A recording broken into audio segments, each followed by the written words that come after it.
we're going to talk about it. They may subject you to a 3-hour lecture. Mm-hmm. That's, I think, what most of my friends' parents were. But you have to imagine, I'm from suburbia, and it's close to areas that are kind of segregated. And in those neighborhoods, this is much more prevalent than it would have been in the actual neighborhood that I was raised in. Now, what did you do in that one instance that your mother spanked you? Oh, my God. I was throwing a fit about clothes. I was 5 years old.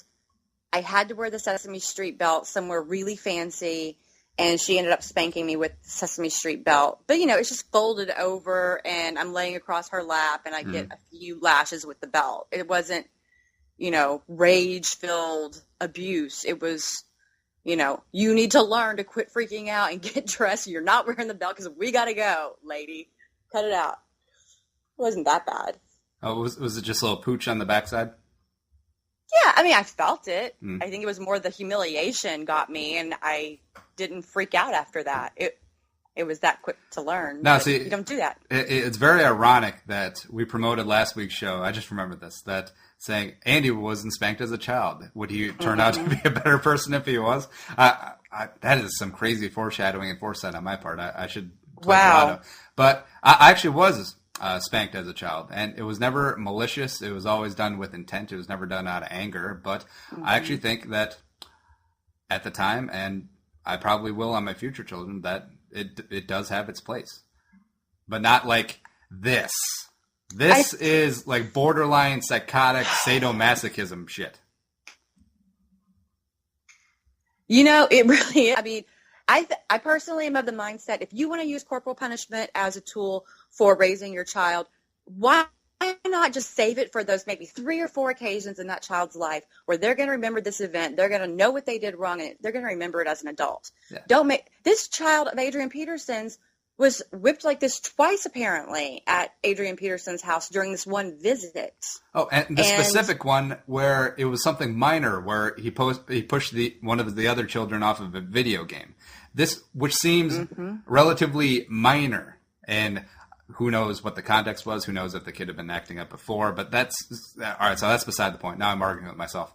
But imagine if the child had actually done something that really angered Adrian Peterson. We know how strong and how big he is, and we know how little 4-year-olds are. And don't tell me that what Adrian did was not out of anger. It's very difficult to be calm when you're inflicting that sort of pain on your own flesh and blood. And we haven't even mentioned Adrian's, one of his loved children, was beaten to death by another grown man in the situation. We always forget that. Yep. And now he just stuck with it. And now we think if he is suspended by the NFL, which I still think he should be, I think they need to make an example out of him if the NFL and Roger Goodell are going to show the world that they're going to start taking domestic violence seriously.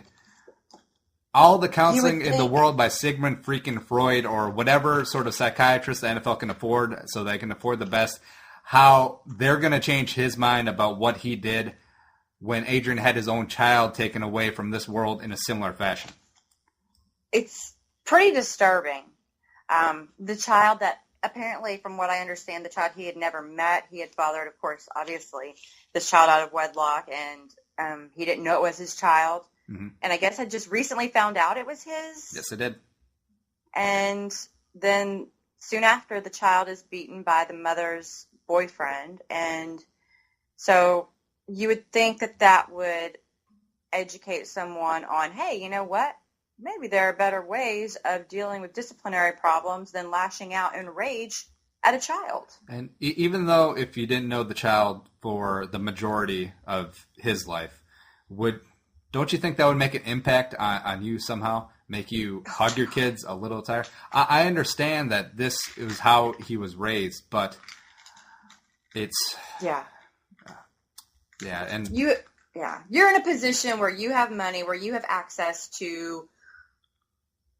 educational... I mean, you're dealing... Claire, I don't even think this is a money issue. Like, if Adrian was making minimum wage working at Conoco, I would still have this opinion about how he's raising his kids. Right. Even though it is none of your business, and like I said, I do believe that there is a place for corporal punishment to a degree, but this is far past that degree. Far, far, far. Well, Okay, so I think we both agree that this is horrible, and Adrian Peterson needed to not be reinstated yet. The Vikings are making a horrible mistake, and so you're considering threatening taking your support elsewhere. Yeah, I really am, because like I told you off air, I had the Monday Week 2 recap show already in the can for the Purple for the Win podcast. But it's like, what's the point? Because I understand that it is professional sports. I understand that all these people are humans and they're not all saints. Yeah, as many great stories that we hear, like Devon Still, like Greg Jennings, like very good stories that we hear around the NFL. A lot of these guys probably have a lot more messed up stuff in their personal life than Adrian Peterson. I mean, there's probably 2 or 3 other Aaron Hernandezes out there. Maybe not to his degree, but you know that there's a bunch of shitbags out there. But you do. Even the organization making such a tone-deaf move after making the right move in this climate, it's unbelievable, flabbergasting, and I think a lot of people are doing it to save their own asses. Because if the Vikings go 3-13 this year, Rick Spielman, general manager, probably gone. Out. And I know that he was one of the major voices in this room. How could he not be? And even Mike Zimmer, I know I love Mike Zimmer as a man. He just wants to coach football, and I'm very sad that he's had this dumped in his lap in his first 2 games as an NFL head coach. But you know, we've seen one and dones a lot in the NFL too. And if the season goes south, like if there's 14 more games of what we saw last week in week 2, he might be gone too. I mean, Mike Mularkey, Jeff Chizinski, or Rob Chizinski, and Cam Cameron, one and dones. So they can move on very quickly in the NFL. And the Wilfs, they're the only ones not going anywhere. Yeah, it's true. And it's up to somebody to take a stand on this and make a decision. And if this continues, I mean, I have to imagine there are more fans like you who will have had it. I mean, you're still going to see, apparently, fans who show up at the game. Oh, my goodness. Like that thrilled. lady. Oh, my God, with her braids and her grin. And she's so wearing her Adrian Peterson jersey and just so thrilled to be there. So just for context, if the listener, all 2 of you, haven't seen this, living under a rock, a lady showed up tailgating at TCF Bank Stadium yesterday. Adrian Peterson jersey, Helga helmet, the Vikings helmet with the braids, and carrying around a switch or a very thin tree branch, very similar to the one that Adrian Peterson used to beat the living shit out of his 4-year-old child. And she was also playfully going around the parking lot, little swatting people. Oh yeah. And she's on the New York Post. She's on the front page of a ton of publications. Local news outlets are trying to find this lady, trying to find her name, who she is. And I hope they ruin her life, because I am all for using humor to what's the word? Like de-weaponize,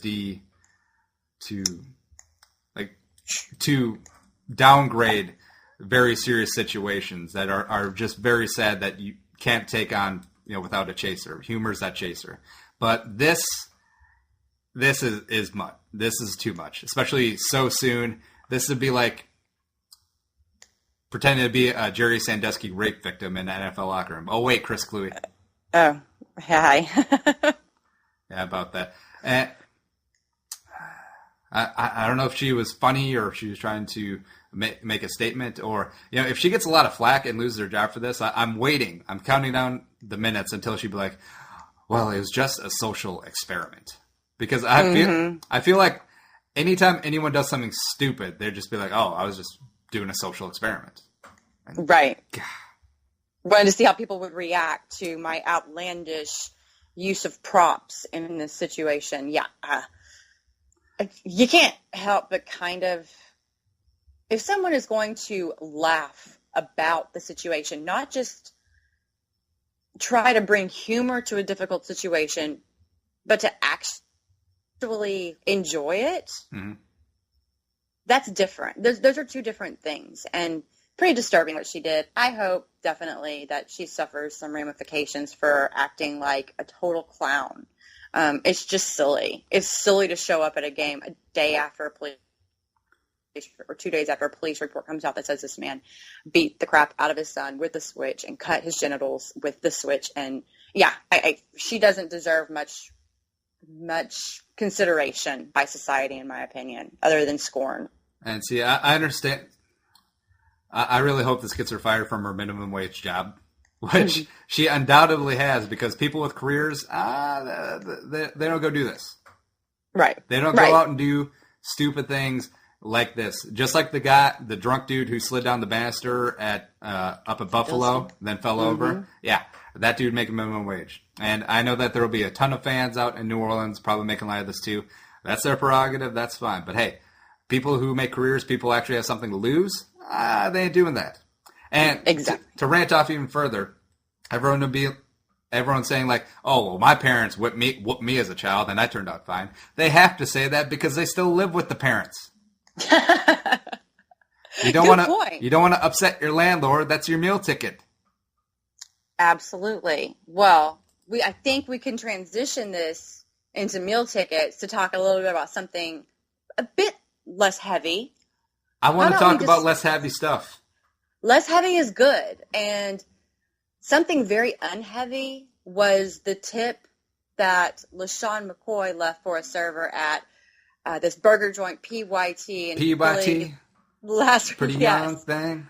A very, very light, unheavy tip of 20 cents was left by one Lesean McCoy. So you kind of wonder, what kind of guy is this? I mean, he's had some things before where he's dealt with other players in a very unflattering way. But his Twitter beefs are kind of funny. They're kind of funny. But then he goes and says many things to the media about why he left this 20-cent tip on an almost $70 bill. A $62 bill.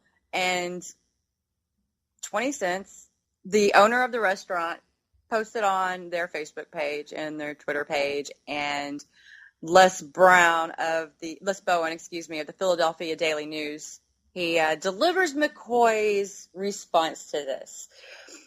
McCoy, when asked about the restaurant receipt thing, "It's bullshit, man," he said, declined requests to elaborate. On the McCoy receipt thing, my understanding is he was really ticked about the service, but wishes he'd handle it differently. Okay, well, he had a chance after the fact when this became public news to handle it differently. It doesn't seem like he did. It seems like one random Charlie Sheen jumped up and said, "Oh, here, Mr. Waiter, I'm going to give you $1,000 for your contribution." That's just Charlie Sheen popping up in the news because he hasn't been in the news for a while. So he's like, how can I get back into this winning? Right, exactly. I thought you said this was a lighter topic because I have another rant lined up here. Well, it is kind of lighter. I mean, we're dealing with no one got physically hurt. No one got physically hurt, except I kind of want to hurt the owner proprietor of PYT because honestly, nothing irks me more than when waiters, servers, waitresses, whatever, post receipts, other people's receipts, no matter big tip, small tip, whatever. And you see it on Twitter, Facebook, Instagram, all over places. Like, oh, Peyton Manning left $1,000 tip. La-ti-da. That's nobody's business. Fair enough. And this restaurant owner putting that out there to, I don't know what he's trying to do, promote his restaurant, publicly shame a beloved local figure. That's a great way to endear yourself to your local clientele. I'm sure a lot of Philadelphians, I worked with a Philadelphian, and he's boycotted PYT. He said they were pretty good. But now, not so much. And also to double down and back it up and come back at Lesean when Lesean made his statement, it's even doubly stupid. So I have no respect for restaurant people, and I've worked in the restaurant industry, and mostly on the kitchen side, but I understand wait staff, they get big tips, they get small tips, and people talk about it, and it is interesting, but publicly putting someone out there like that just because they're a high-profile person, that's scummy. It is scummy. And hey, if they were terrible service, and